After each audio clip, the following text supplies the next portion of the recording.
எனக்கு கிடையாதுமா. யாருக்கிட்டையும் பயந்து, முக்கியமா சங்கி கூட்டத்துக்கிட்ட பயப்படுற அனுபவம் எனக்கு கிடையாதுமா.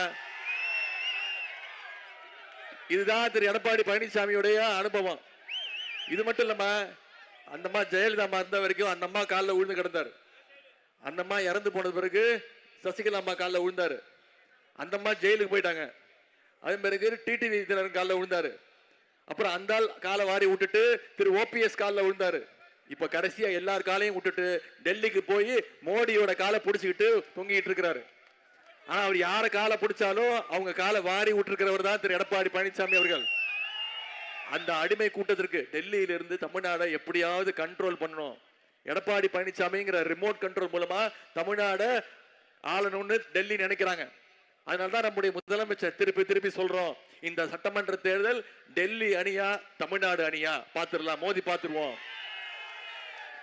இந்த தேர்தல், இந்த போட்டியில தமிழ்நாடு அணி நாம ஜெயிச்சு காட்டணும். டெல்லி அணிய ஓட ஓட விரட்டி அடிக்கணும். 10 தோல்வி பழனிசாமிய இந்த தேர்தலோட மொத்த தோல்வி பழனிசாமி ஆக்கி வீட்டுக்கு அனுப்பணும். அதற்கான தேர்தல் வர சட்டமன்ற தேர்தல். இந்த தேர்தலில் மீண்டும் நம்முடைய திராவிட முன்னேற்ற கழகம் ஆட்சி